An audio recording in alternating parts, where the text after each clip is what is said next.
கழகத்தினுடைய விவசாய அணியினுடைய தொழிலாளர் அணியின் செயலாளராக தலைவராக பொறுப்பேற்றிருக்கக்கூடிய நம்முடைய அருமை சகோதரர் மதிவாணன் அவருடைய இல்லத்தில் அவருடைய இளைய மகன் கதிரவன் மௌனிகா அவர்களுக்கும் திருமண விழாவை நடத்தி வைத்து அதே நேரத்தில் வனக்கோலம் கொண்டிருக்கக்கூடிய மணமக்களை வாழ்த்தக்கூடிய ஒரு சிறப்பான வாய்ப்பை நான் பெற்றிருக்கிறேன். அதற்காக நான் அளவு கடந்த மகிழ்ச்சி அடைகிறேன். நான் பல்வேறு வகைகளில் இந்த விழாவில் பங்கேற்கிற போது மகிழ்ச்சி அடைந்திருக்கிறேன். ஒன்று, மதிவான இல்லத்தில் நடைபெறக்கூடிய மணவிழா நிகழ்ச்சி. இரண்டாவது மகிழ்ச்சி என்னன்னு சொன்னீங்கன்னா, கலைஞர் வளர்ந்த மண்ணில், கலைஞர் வளர்த்த மண்ணில், இந்த திருவாரூர் மண்ணில் நடைபெறக்கூடிய மணவிழா இந்த நிகழ்ச்சி. அப்படிப்பட்ட திருவாரூரில்,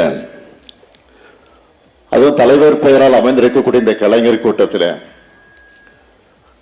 அதையும் தாண்டி சொல்லணும்னா, இந்த அரங்கம் கலைஞரை ஏறெடுத்த அவருடைய அன்னை, என்னுடைய பாட்டி அஞ்சுகம்மையார் பெயரில் அமைந்திருக்கக்கூடிய இந்த அஞ்சுகம் அரங்கத்தில் நடைபெறக்கூடிய மணவிழா. ஆகவே நான் பல்வேறு கோணங்களில் இந்த விழாவில் பங்கேற்கிற போது மகிழ்ச்சி அடைஞ்சிட்டு இருக்கிறேன். மதிவாணன் குடும்பத்தில் நான் ஏற்கனவே அவருடைய சகோதரர் காமராஜர் அவருடைய மணவிழாவை நான் தான் நடத்தி வைத்தேன்.